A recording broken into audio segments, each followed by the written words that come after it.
Thursday's games, there were 3 of them on. There were last-minute scratches that weren't scratches and lineup changes, big performances, blowouts, injuries, and Michael Bolton was there watching it all. Thanks, Josh. It's Michael Bolton here, and it's time for another episode of the Locked On Fantasy Basketball Podcast.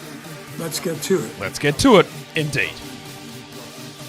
You are Locked On Fantasy, your daily NBA fantasy podcast. Part of the Locked On Podcast Network, your team every day. Hello and welcome to the Locked On Fantasy Basketball Podcast, brought to you by Basketball Monster. My name is Josh Lloyd, and if everyone watching this gave just $2.75, we'd hit our goal in a few hours. I'm also the lead fantasy analyst at basketballmonster.com, and you can find me on Blue Sky at joshloyd.bsky.social, on Twitter at redrock_bball, on TikTok at redrock_bball, and on Instagram at Locked On Fantasy Basketball. Today's episode is brought to you by Robinhood. Robinhood Gold provides the privileges of a high net worth for any net worth. The generous benefits are now available for only $5 a month. The new gold standard is here with Robinhood Gold. Sign up at robinhood.com/gold. Also, lockedondaily.com is where you find the best newsletter for your favorite team delivered straight to your inbox 5 days a week. Lockedondaily.com, and we're double banging, of course. We're thumbing up and we're leaving comments and we're subscribing on the audio and on the video side of this show. All right, Thursday. This is the action Thursday, December 12th, 3 games on. No NBA Cup games today, no NBA Cup games tomorrow. And then we have the semifinals on Saturday. Do I need to say it again? Let's say it again. There are no games that need to be rescheduled. The schedule is set.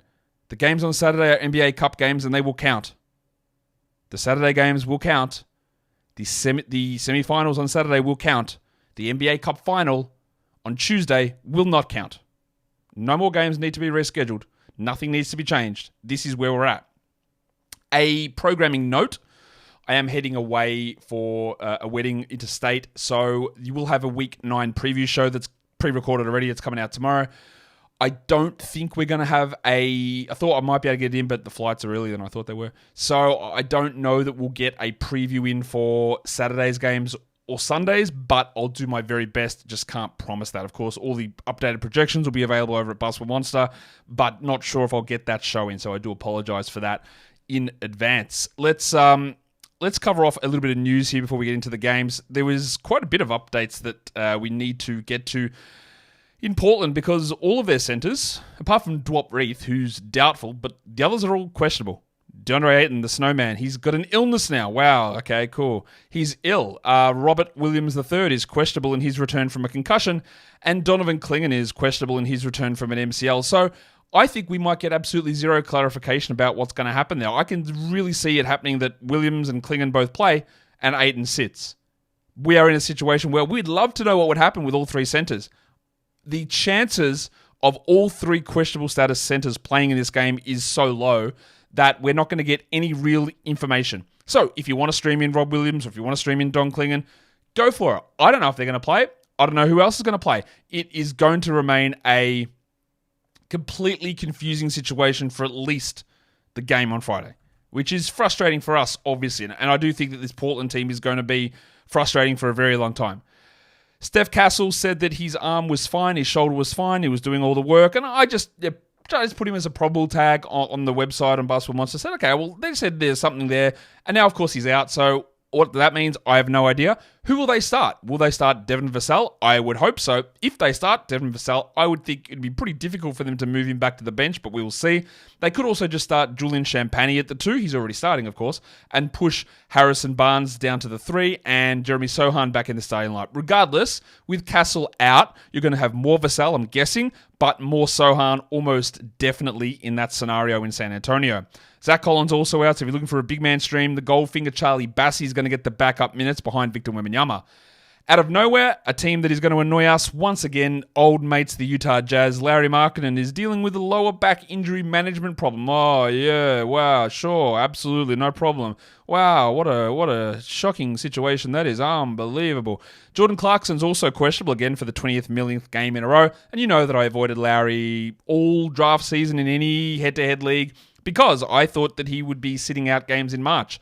If I just do a quick check of the calendar, it's actually December, and we're getting this nonsense 3 months, 4 months in advance. So that's sick. That's great. And we love the fact that Utah and Portland, the two teams that we said have got a real track record of sitting guys down, they're just sticking us around very, very early on. Sometimes we love an early Christmas gift. Not like this, though. So if Markkanen is out, and the fact they've sent Isaiah Collier and Cody Williams and Kyle Filipowski all to the G League. So if Markkanen's out, what are we going to get? John Juzang? Old mate Svima Hyluk's out as well, so it is going to be just mess. Micah Potter, Mr. Potter, might be someone that you can have a look at. You might get, because you're going to have to, because there's no Filipowski there, and there might be no Markkanen as well. Or they could do the old last minute switcheroo, calling guys back up from the G League. It is going to be messy, and I think as a general thing, I'd probably just steer clear. Zach Edey, I thought was going to be out. He's been upgraded to doubtful. The Grizzlies have been pretty good with this. They go a doubtful, they go a questionable, then they go in, or it's doubtful to play in the next game. So he won't play on Friday, but the return for him is coming pretty soon. LeBron with the foot is officially out. We knew that he was doubtful, but he's officially out, so I just wanted to flag that with you guys. More for Rui, more for Connect. They're streamable players. And then the big fella, the GOAT himself, just absolutely sick of carrying the Bulls on his shoulder, Nikola Vucevic, is questionable with an illness. He was dealing with some back issues last time out. Now he's sick. We'll see where that goes. If he is out, we do just stream in old mate Sticks, Jalen Smitty Smith. What about the waiver wire? Who's been added? Who's been dropped? What are the trends across the old wire over the last 48 hours? The most added player is Dunk Robinson, and we'll talk about him and the Heat in their game today against the Raptors. TJ McConnell's been added while Ben Shepherd and Aaron Neesmith are out. He's a strong add, and I fully get behind people doing that. Kaysen Wallace, the Hong Kong mattress, his last game was really strong. They play again on Saturday. I think it is okay to have a look at Kaysen and have him on your team, although that's not necessarily going to be a long-term thing. BJ Boston and the Pelicans, people did really grab him after that big game last time. We'll see how BJ turned out in today's game. I'll talk about that later. Dylan Brooks was a nice stream for Wednesday. Going to maybe be an option to stream on Saturday too, so I get that. And people still grabbing Justin Champagnie, which I really don't know how it's going to pan out for them because the Wizards have been missing so many players. What we do know is that Sarr is back, but Kuzma, Kispert, and George are all out again for Washington. So Champagnie's probably going to have some sort of a role there, meaning maybe that one works as a streamer, maybe not, but there is an ability there with three of those guys out to get some numbers. The most dropped player is Cole Anthony. He absolutely stunk it up last time out, so that is totally fine to get rid of him. You could stream him back in at other times, and that's cool. Brandon Podziemski, yep, no worries with that. Coming off the bench, the minutes were pretty good for him last time out, but Wiggins is going to be back in the next game, I'm guessing, and that's going to put a further hamstring on Podziemski. They play again on Sunday. Juice McBride, people just reacted pretty swiftly to that poor performance from him and the Knicks on Tuesday it was, I think. Wednesday, sorry. I still think he's got some stash ability, but I did not like the direction the minutes headed. Marcus Smart's been dropped. That makes absolutely no sense. I'd be adding Marcus Smart personally. Gershon Yabusele, one of the most dropped, along with Mo Wagner. Wagner's worth streaming back in for Sunday. Yabusele and the Sixers, they play on Friday, so maybe you could have gone that direction, but I do understand people moving on and making that decision to look in a different direction. We'll come back and we'll talk about the Pistons and Celtics game, the Heat and the Raptors game, following up with the Kings and the Pelicans game as well. But before I go and do that, today's episode is brought to you by Robinhood Gold. You do not need a silver spoon in your mouth. With Robinhood Gold, you just get the financial favors of the 1% irrespective of your silver spoon status. Robinhood Gold allows others to get the rates and the perks that are usually reserved for high society. Now, if you, a resourceful individual, wants that, and wants those perks, Robinhood Gold can give them to you. The very liberal rate of 4.25% APY on uninvested cash, and you can be rewarded with a handsome 3% retirement boost on IRA account contributions. Robinhood Gold provides the privilege of a high net worth for any net worth. The generous benefits are now available for only $5 a month. The new gold standard is here with Robinhood Gold. Sign up at robinhood.com/gold. Terms apply. For product specifics disclosures, visit robinhood.com/gold. Investing involves risk, rate may change, and gold membership is offered by Robinhood Gold LLC.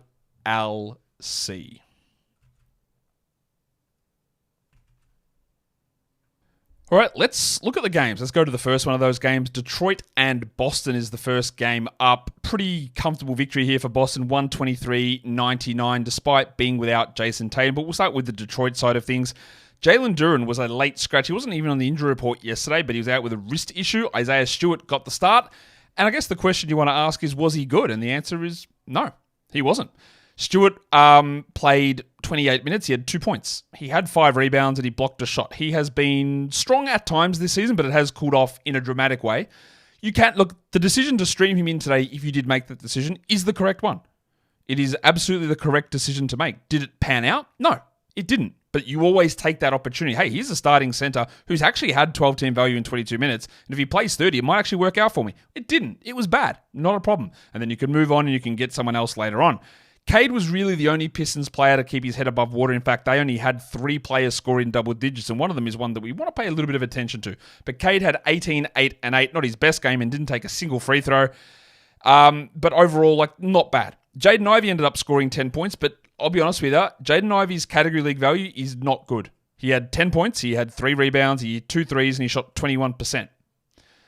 Jaden Ivey is not really close to being a top 100 player. I think if you're in a 10-team league, get that garbage out of here. I think if you're in a 12, it's probably not worth it. Honestly, Ivey needs to be a well above average shooter, which he isn't, or he needs Cade out to be a very rock-solid 12-team guy. And at the moment, he's not rock-solid. He's fine to have, and you think that you should be rostering him, and I get that. I'm not certain that you do. The thing that is important in this game is, and I'm just going to double-check this, but we don't have an update on it at this point. But Tobias Harris hurt his hand, went to the locker room, and never returned. I don't know whether he didn't return because the game was 30 points in arrears at that point, or he suffered like a broken hand, which is going to be worst case scenario, 4 to 6 week injury. Harris had 9 and 8 in his 26 minutes. If he is out, that opens up a lot of stuff. And the guy that took advantage of it today was rugged Ronnie Holland. 21 minutes for Holland, 26 and 3. Now he had 0 assists, 0 steals, and 0 blocks. What I like about this game from Holland is that he attempted 14 shots. He was a perfect 9 of 9 from 2 and 40% from 3, which, if you know one thing about Ron Holland, is that shooting is the big drawback for him. So is he the guy that they would go to if Harris is out, or do they go to Simone Fontecchio, or do they use Asar Thompson there? Because Thompson played 13 minutes and had 4 points. At the moment, I don't think that I would make any move for Holland, or Thompson, or Fontecchio, or anybody like that. Because A, we don't know about Harris, and even if we did know that Harris was going to miss, I think it's going to be just a whole messy situation. And this game doesn't really inform us of much. We had 17 Marcus Sasser minutes, and Marcus Sasser is not a part of the rotation. Sasser had 9 points, 4 assists, 2 steals, and a block. Good game, but we're not adding him. Leaky Beasley, just after the other day on the waiver wire show, said, hey, you know what? As much as he's been inconsistent throughout his career, we're getting some good stuff out of him. He had 5 points in 16 minutes. He shot 29%, and it's back to being the old Leaky. Again, the overwhelming run of performance from Beasley this season suggests he's a 12-team guy, except it's Malik Beasley, so maybe it's not. So if you wanted to move on and find any of the other million other three-point stream specialists out there, maybe you do it. I don't think there's going to be a problem with that. He'll probably bounce back next game and be strong, but, that's bad. Did I jack off Asar Thompson? I don't know, but I think we should. He had 4 points in 13 minutes, and not that I think we should, because he should have been jacked a long time ago. In fact, he shouldn't have been drafted, but it looks like it won't be happening for Asar really at any point soon in this season. Not much else going on there. We got some Paul Reed minutes, and he did his Paul Reed thing. 3 steals, 1 block, 15 minutes, and that's with Jalen Duren out. We know what Paul Reed is, but it's still a long way away from being able to have enough value for us to matter, or for him to matter, unfortunately, in numerous fantasy leagues. The Boston side of things, Jayson Tatum was out with what they called knee tendonitis. Sam Hauser was out. And that meant Al Horford returned and he started. Horford played under 20 minutes and had 2 points because the game was a blowout. And Sneaky Joe Mazzulla is going to do that. He's going to be, all right, this game's over. Al, sit down. We don't need you out there. Derek White had 23 with 7 triples, but he wasn't the only Celtics player with 7 triples because Payton Pritchard, he did it again. 27, 4, and 10 with 7 threes on 50% shooting. This man has been unbelievable. I didn't think there was really a path for him to play 30 minutes a night, but that's what he's doing. He is hitting every shot in the world. He always looks like it's a sell high, but honestly, maybe it just isn't. Maybe what we're getting from Pritchard is just what we're going to be the norm now, and this team is good, and they're going to cycle guys in and out all season. Jaylen Brown, just a 14-point night, but he had 6 assists, and Porzingis played 30 minutes and 9, 10, and 8. They did not need to go hard at all, and they didn't, and they put up good numbers. Luke Cornett was the guy they went to off the bench. He was 100% shooting, 12-7. But this is the thing. It could be Cornett, it could be Cade, it could be old mate Drew Peterson. Jordan Walsh played. There's just too many options to feel confident about any of those stream guys, especially when we still have Hauser and Tatum that are going to come back into this rotation.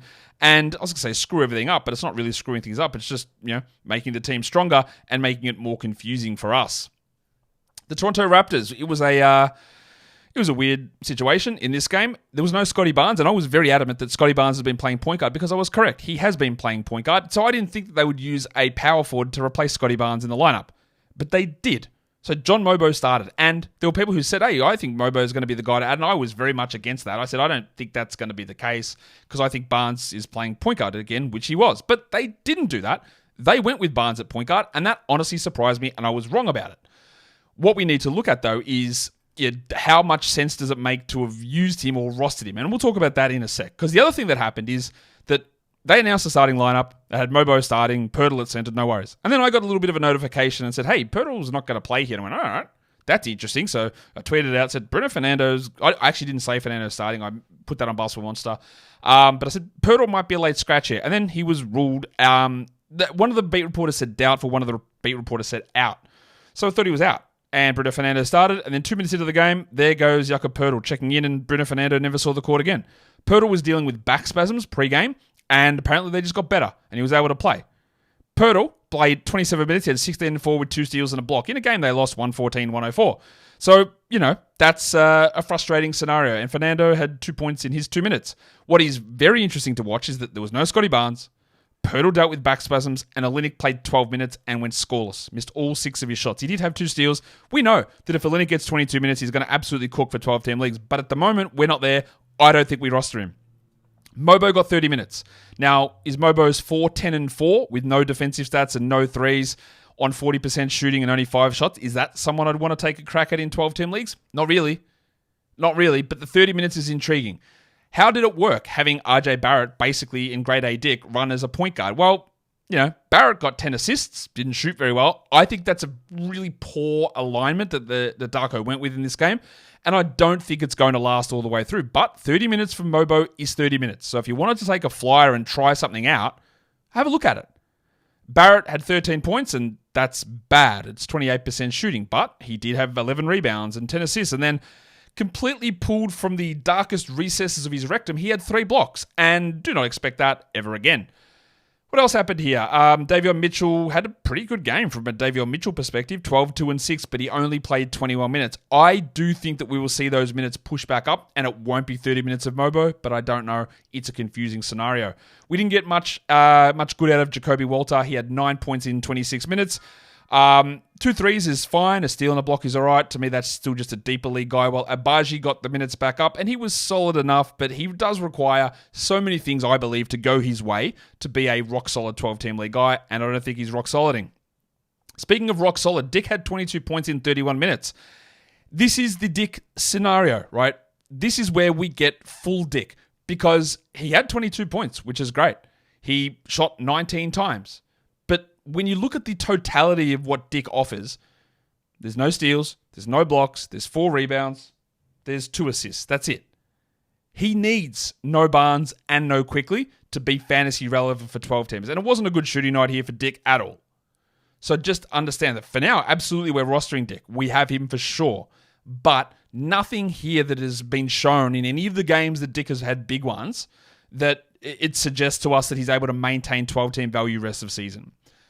Not much else going on there.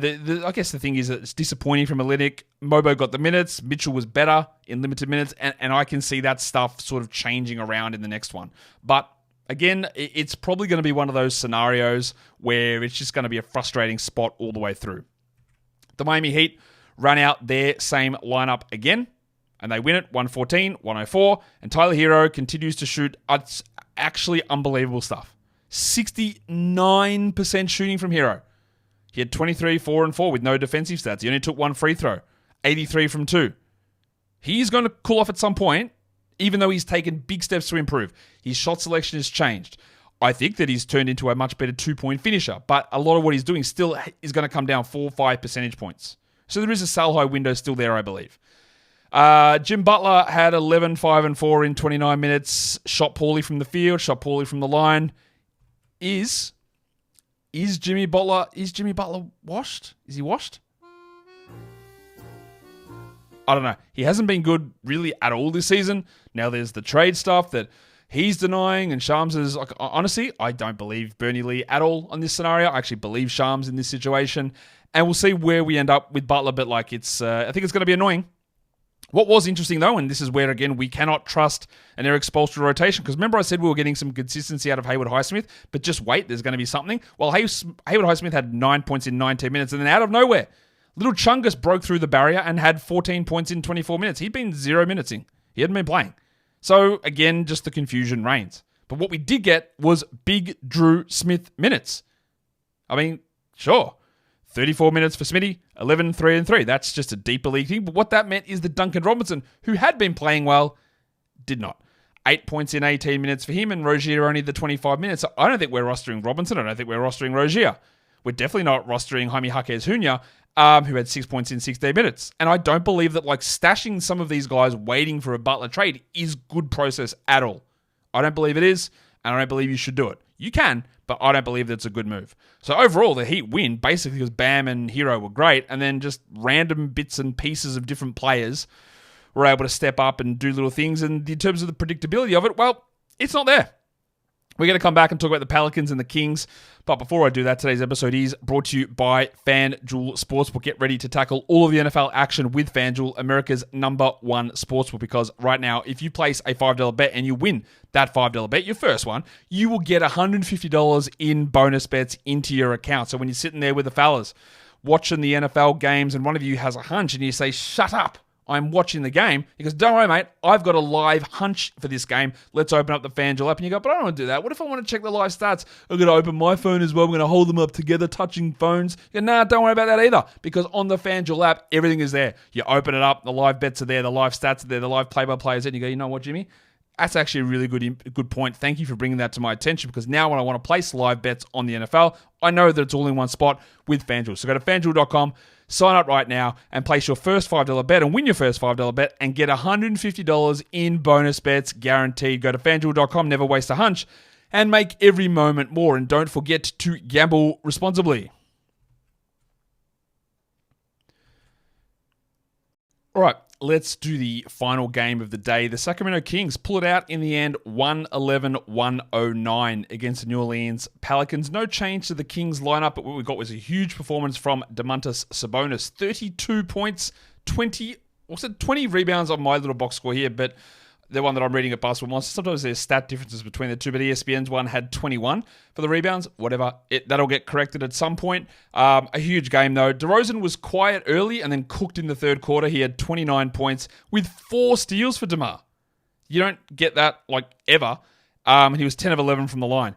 That meant that it was a quieter night for some of the other guys. De'Aaron Fox still took 20 shots, but only 18 points with 8 assists. And you'll notice that Fox and Monk got all the assists, and DeRozan and Sabonis didn't get any. 5 assists combined between Sabonis and DeRozan. Fox and Monk, 17. And that's going to be a problem with this team as we move forward. There's going to be ups and downs with the production with all those guys in the starting lineup. We actually got a big offensive game from Keegan Murray as well. 18 and 9. Unfortunately, we got nothing else, and he did take 14 shots, which is something that's not usual from Keegan. He's been a little bit better of late, but I think our expectations have been reset enough to understand that he's like a back-end player and not a top 75, top 80 guy. Finally, a bad game from Malik Monk, but I'm not overly worried about it. He still played 34 minutes and he shot 18%, so that's horrid. But he did have 9 assists, he got a steal and a block, and the minutes were there. The shot attempts were a little bit down, but realistically, it's just about that shooting number, which was always going to drop anyway, and now it'll bounce back somewhere in the middle, so we still roll with him. Kevin Huerter played 28 minutes. We love the 28 minutes, but 7 points is bad and 20% is terrible. The 3 steals is nice, but it's unreliable. He is streamable, and the Kings have the best schedule next week, 4 games. Nobody else has that. So Huerter might be useful, especially those of you in weekly leagues. Keon Ellis got 20 minutes off the bench, but we're only looking at him in very, very, very deep formats as a defensive guy. And then not much else. Colby Jones, Isaac Jones, 4 or 5 minutes each, and they sort of changed that back end part of their rotation up. For the Pelicans, we know there was no Ingram. There was no Zion. That's just the way it's going to be. Little darling for a while. But they went in with the same starting lineup. He had no Jordan Hawkins again. And it was actually time for CJ McCollum to have a good game. 36 points with 6 threes on 58%. Not a lot else going on there, but good to have a very big performance from him. And it was also pretty good from DeJounte Murray outside of the shooting. Sorry. And the 8 turnovers, which of course means that he is now going to get ass kicked straight into hell. Sorry about that. That's the rules when you have 8 turnovers. He did have 20 points with 7 rebounds and 9 assists and added 2 blocks and added a steal. So overall, I actually like the game from DeJounte. We just want the shooting numbers to at some point come up. While Trey Murphy played 40 minutes. I guess the injuries are okay. Not much else apart from scoring from Trey, which at times can be a concern for him, but he is very clearly, again, let me be very clear about how very clearly it is that Trey Murphy is a must-roster player. 21 and 4 for him. This is back being a little bit more closer to Herb Jones' expectations. Now, he's not a 30% shooter, but that's what he shot here. 7, 7, and 4 in 35 minutes. Yes, Herb is a must-roster guy in all category leagues. Points leagues, I'm not as sure about it. I don't think that he's necessary. He's not a guy that's going to generate fantasy points in a big number. It's okay to have him, but it's also okay if you don't. And we also saw Yves Missi very sort of struggle along, like 7 points in 31 minutes. He had 11 rebounds, that's good. He had a block, that's good, but just not really involved. While these players are out though, Zion and Ingram, we're very much holding on to Missi and we keep rolling with that. I do just have some level of concern about the overall upside of Missi, especially if other players or when they return. I mentioned earlier that everyone had gone and grabbed BJ Boston, and if you went and added BJ, like, fine, but like I said, last game, the value came because he shot 65%. This game, he shot 33 and had 9 points in 26 minutes, and that is very clearly not useful enough, but it's a low-volume day, so it makes sense. They've got the most games coming up in the next little period of time outside of the Kings, and they've also got a weekend back-to-back next week. So if you wanted to get BJ into your roster, it's okay. Don't expect him to be great. Don't expect him to be a long-term solution, and it's all going to really depend on how well he shoots, which most games will be poorly. But for now, the value's not the same as it was when he was playing 38 minutes earlier in the season. The schedule dictates maybe you want to have a look at it, but again, this gives you a better look, a better feel for the actual reality of what BJ Boston does in a scenario where Ingram, Hawkins, and Zion are all out, and Hawkins might even be back for the next game, which might actually further impact BJ a little bit more. Should we go and have a look at the award winners of the day? The monstrous line of the night, I don't think you're going to get I know you're not going to get a prize, actually, for guessing who the monstrous line of the night is. It is Domantas Sabonis, 32 points, 21 rebounds, 3 assists. He got steals. He was great. Big numbers.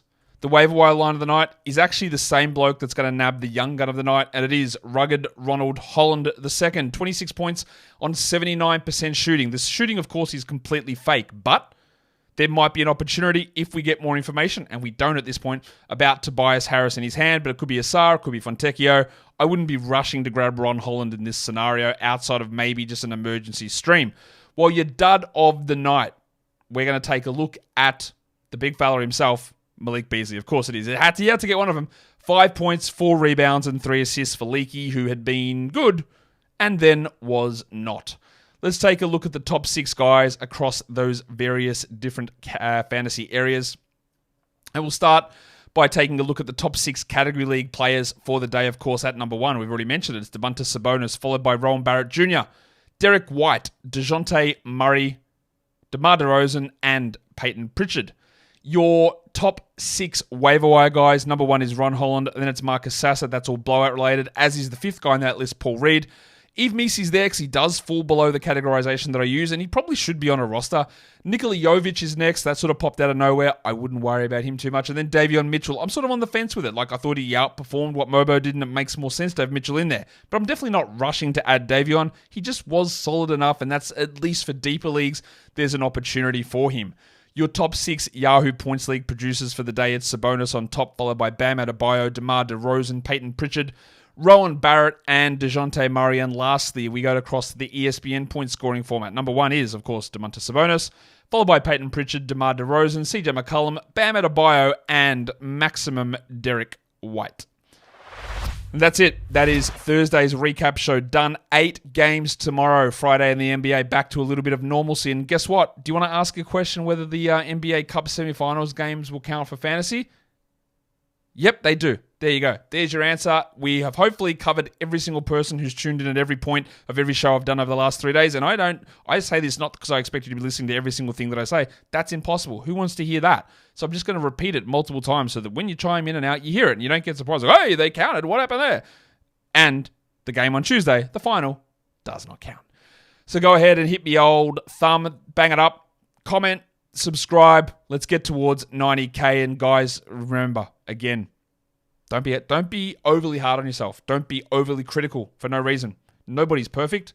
Nobody's perfect. Whatever you want to say. Just recognize you did something good, and I know you did something good. Small, big, whatever. Look at the good thing. Go, yeah, what? That was good. I like doing something good. Others do something good. Talk about it. Praise them. Self-reflection is important. Guys, we are done here. Thank you so much for listening, everyone. See ya.